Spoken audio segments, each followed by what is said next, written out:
Shades? Alright, yeah, we'll get Shadesies? Yeah. Put on our right side. Or no shadesies? Nah, I can't wear shades. Nah, no shadesies. Shadesy Wednesdays. Alright. Hey everybody, this is Kelly. I am sitting up here in Philadelphia, Pennsylvania today at Tattoo Moms. I'm here with Ryan and Jordan from Everlit. Hey everybody. Hey, and we're going to sit down and talk for a little bit. Alright guys, now, y'all have your debut song out right now. Yeah. It's getting a lot of airplay. So, how is everybody responding to your song? Good. Good. Do you want me to go first? I guess Yeah, I can take us out. Jordan, take us off. Yeah, the overall response for Breakaway has been phenomenal. We worked with Taylor Larson for the first time on this EP, and this was the one that we decided to push as the single. And it's definitely the most radio, but it's still hard hitting, and the fans and all the new fans coming along to find out who we are really love it. So we're excited about it. Yeah, we've been getting really good reactions at the live shows that we've done so far, and as well as on social media. Yeah. We're getting messages every day from people on Twitter like, "Wow, I just found you guys. Love this music. Like, when's more coming out?" Exactly. Our on the YouTube channel, we have like over 200 really good comments. So people definitely seem to be liking it. So we got to follow it up with another band. Well, when's the next one coming out? Well, we have one that just got wrapped up. Another one that we did with Taylor. It doesn't have an official name yet, but we've been calling it Red just within the, because that's what we've been calling it. But yeah, probably within the next few months or so. Yeah, we're trying to figure out when the best time to do it would be. We originally were going to move ahead with Blackout, which is on the Renovate EP as the second single to push. But the management we're working with right now really thinks that this song would be the next song to use. So we really had that as kind of like the buffer song in between the Renovate EP and the next EP we put out. That way, the fans don't have to wait too long, but it looks like they want to jump into this song. So it'll probably be the beginning of next year. So we're at the end of this year with holidays and everything coming up. It's kind of, everything's dying down. So. Do y'all have any shows scheduled now, or is it going to be the first of next year? Or what? Yeah. Not right now. We're working to get a couple more locked in before the end of the year, but we hope that the beginning of next year is when we're gonna get back out on tour and start moving again. Now you've been touring with, or you've toured with in this moment. Otherwise, who has been your most favorite band to tour with? Well, personally, one of my favorite bands since I was a child was 36 Crazy Fists. Yeah. And we were on the road with them for a few days, and I just couldn't. It was hard to wrap my head around it because I would listen to all their CDs since I was a little guy, and there I am like hanging out with them and talking to them like one-on-one, like just regular people. And they'll just come up to you and talk to you, and they're just really cool guys. Oh yeah, they were so friendly, and it was kind of like surreal, but at the same time I was like, wow, this is so awesome. Yeah. So I'd have to go with 36 Crazy Fists. Yours? Yeah, with Everlit for sure. 36. The guys and otherwise we made really good friends with. They were all the very genuine people. Loved them. In this moment, we didn't really get to meet them until the last night. We did hang out and party with them when they wrapped up their Black Widow tour. But we did get to meet Tom, the drummer, a few times throughout. He was a little more like walking around and stuff. Yeah. As far as Everlit goes, I think 36 for me too was the coolest experience. Now, before this, y'all were in a couple bands actually. Yeah. Your last one, Will Powerlessness. Right? Will Powerless. Yeah. There you go. Thank you. That's why we changed the name. I was reading that because the guys were telling you that it was really hard for people to remember and get out there. People always mess up. People would call it Will Powerless, two different words. People thought I was Will all the time. Were you Will? Like, no, I'm not Will. Like all the club promoters would put it up on the venue. What's that thing called? The marquee. The marquee. Yeah, the marquee. marquee. Yeah, the marquee. And it'd be two different words. So like you're promoting the show and you booked us. How did you not read the name of the band? Like nowhere ever online does it say Will Powerless is two words. And we were trying to stick with that name for so long, but really what sold it for me to push it on the guys to change it was when we went in and we started working with Taylor Larson. And we had a new guitar player at the time, because our old guitar player had left. So now we had kind of a new sound coming, and it was much more mature sounding. And Taylor hated the name Oak House. He was like, dudes, you guys have a cool sound here and you have potential to go, but that name has to go. Got it. And I was like, you know what? It's time. And, Well, I where started did agreeing Everlit with it. come from? I mean, how did y'all come up with that one? Well, we wanted, it was Yeah, so we originally wanted Everlit, which was going to mean that the band came from the embers that were lit by the dying fire, Will Powerless. But it turns out that there's a camping stove called Everlit, and it's like trademarked, and they have a very good like web presence and everything. So we were thinking they might not want to battle their web presence with a band. So Jordan actually came up with just switching it to Everlit, which we all immediately loved, and one of the reasons why is because to us the name means we're forever lit by our passion, which is music. And it could be for whatever your passion is. Like some people might be forever lit by art, or their religion or whatever in their life. So it's a cool name. Y'all have been doing music basically your whole lives. Yeah. When did y'all decide that y'all wanted to be a band? I'll let you take this one. we were kids, me and him, brothers, living in Wilmington. Little boys. Yeah, little kids. And, he was sitting there banging away on our dad's snare drum. It was just one little snare drum, and I had a trumpet, and, like tooting away. And we just wanted to. We were like, we got to start a band. Made a little kid band in Wilmington. Yeah, it just kind of grew and grew. Fifth grade, we started like messing around with it. Like y'all had a friend that used to have parties or whatever at her house. And we'd go play in the backyard. Parties and stuff. And, I think Korn was like the first real like rock band that we fell in love with. I remember we went. Well, Nirvana too. Yeah. Nirvana was one of my first. But like I remember we went and bought Follow the Leader with like a bag of pennies and nickels. Yeah. And like As little kids, and we hit it. It had the parental advisory, and we were so young that when our mom came to get us, we had the CD like tucked away. But that was like the first band that I had like really fallen in love with. It was like the rock like industry, like rock star kind of. Not that I wanted to be a rock star, but just like that world was just so cool. I was like, that's where I want to be. So. But where did you have your business degree? Yeah. You have your graphic design degree.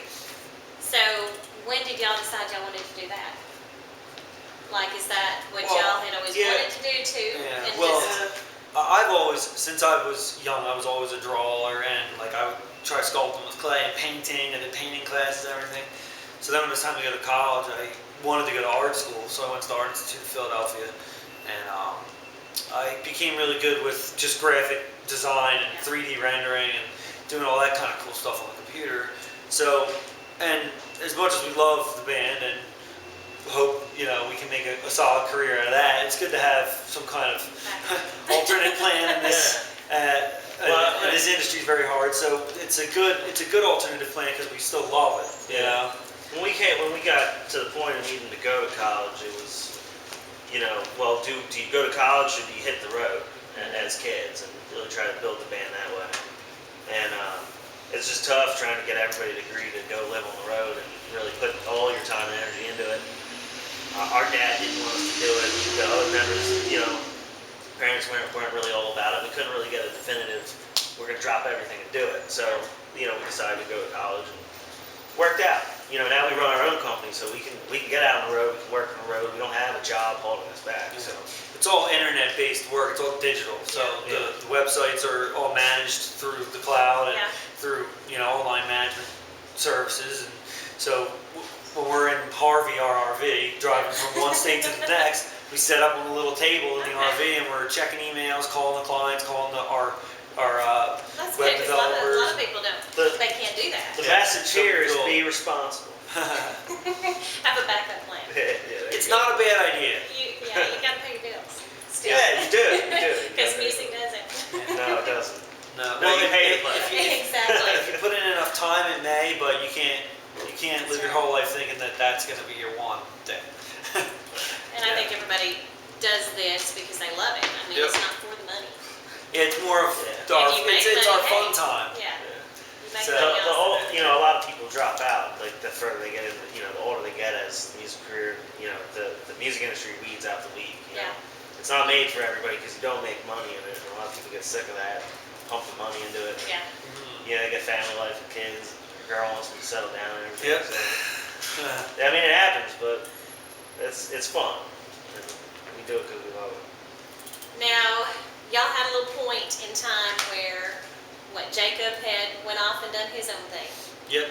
Our And- drummer, yeah. Yeah, I was as well. How did y'all come back together? I mean, when did y'all decide that, hey, we need to get back up and, Well, a lot of people have said or heard that phrase, the grass isn't greener on the other side.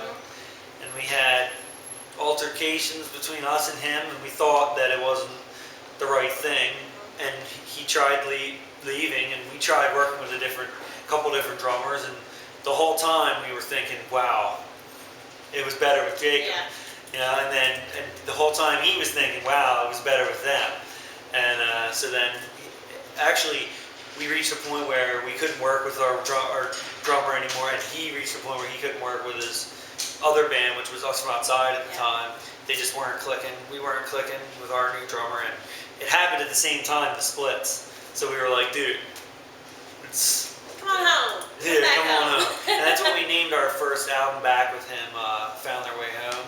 But that was under Will Powerless. Yeah. It's a good album. Check it out. Yeah, check it out. Yeah, It's on 'cause iTunes. yeah, So 'cause you can find I that. was doing that this morning.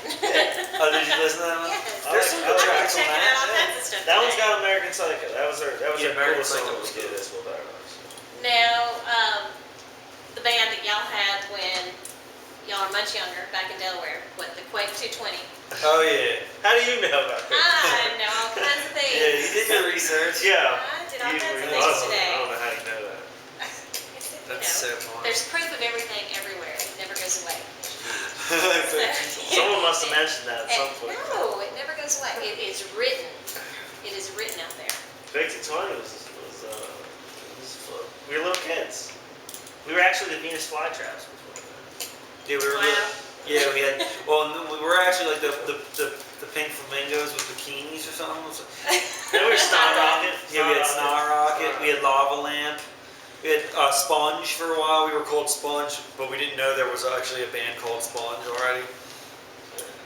There's a big band Quake there. 220 was the first like kind like of actual kind of band for little kids that we had. We Like actually how had old a were band. you? It was I probably think they were 10. in 7th grade. Yeah, it was probably There 10. you We had a guitar We player. had a guitar we player, had a drummer. drummer. It was our first like bass, real band. We were recording shit on cassettes. Like, Yeah, we would dangle, legit. we We would were dangle legit. a microphone from the ceiling in Yeah. the middle, Yeah. and And then hit play the record, song. you That hit would be record our- and play at the same time on that little square rectangle thing. Yeah. Remember that? Yeah, that would be our recording method. Yeah, it's pretty sweet. Yeah, we had a good time with that. Now, when y'all started, how did y'all find Anthony? I mean, had y'all known him Yeah. all your lives, or was he around back with that other stuff, or? We went to high school with him. Okay. We never had worked with him with any music whatsoever. And we lost Craig, or Craig left, we had our split. And we actually took a little bit of a break to just kind of figure out what we were going to do. But when we started posting, looking for, seeing who wanted to come in and fill his shoes, Anthony got in touch with us, and he sent us some music that he had recorded, and we were like, this is right down our alley, and we know the dude. We went to high school with him. Yeah. So, I think we did a couple tryouts, and just ultimately we felt like he was the best bet. He was real close to us, lives in the same neighborhood. He's got a car, wants to share the same dream, loves the same kind of music, so. Yes, it was kind of sad when we parted with Craig, but then to be able to replace him with someone that we had known for a long time, that we knew was a good guy, that we went to high school with, and everything was cool. So it wasn't just like some random guy off Craigslist or something. Yeah. Wanted. We got a random guy off of Craigslist though as our new bass player. And he works Kyle, really yeah. well. We love Kyle. Yeah, so we moved. I used to play the bass. We moved me from bass Yeah. to rhythm guitar, and we picked up Yeah, Kyle. yeah. And He's great. Kyle's the man. We're all thrilled to have him in the band. He's done a great job. So. We'll be doing a photo shoot with him on October 25th. Actually, one of the locations is going to be in here. And so then soon we'll be posting pictures with the new member everyone can see. Yeah, he's been in the band for like half a year and there's no evidence that he's in the band. Well, there's live pictures, There's some live video, and there's. But he's a good sport. You know, like anybody else would be like, yo guys, come on. Excuse me. We need to get this figured out. Yeah. So. Now, how did y'all end up in Philadelphia? Today? No. We came here to get you. Yeah, you came and got me today, which I appreciated. So I'm not walking around aimlessly. Yeah. So, That's where we were. Well, we were born. Me and Jordan were born in Delaware. yeah. Well, actually, I was born in Pennsylvania. He was born in Delaware, but we grew up in Delaware and started all our first couple bands in Delaware. And then our father, Roger, got a big promotion in his company and he needed to start working in New York, but he didn't want us to go to school in New York City. Yeah. So he chose like the Bucks County area, which was just really close to Philly. Yeah. So, because it was right in the middle, he had a shorter commute, but there was better schools around like Bucks County. So then we went and we met Jacob and Craig, Yeah. where the band started, right in here, right in the Philly Bucks County area, and Yeah, we all went to been here ever Pennsylvania. since. Yeah. Cool. Yeah, and we moved down here for college. And now we just play, you know, we probably been down in Philly for 6 years, but Yeah. we just use Philly as, you know, our hometown because, yeah, everybody knows that. Well, we're a half hour from it now, but Yeah. still, you can't say we're We're from London. that's boring. It's like, I'm clueless. Uh, I don't know Yeah, where no these one's gonna places know are. that is. Yeah. Well, actually one of the bands that we were on tour with in this moment, the band before 36 Crazy Fist was called The Defiled, Yeah. and they got people from like England. They got one guy from Canada. They're like all over the place, and then one of their members is from Levittown. Yeah. And we're like, wait, we're from Levittown. He lives in like the neighborhood over from us. Yeah, he knew Dogwood. Yeah, we're like, Yeah, oh, we're probably really going cool. like, we didn't know anybody else existed from there. Yeah. Nobody else knew this place. Yeah, it's pretty funny. Now, do y'all all do the writing? Or is there one Yeah. particular person that does all the writing, or what?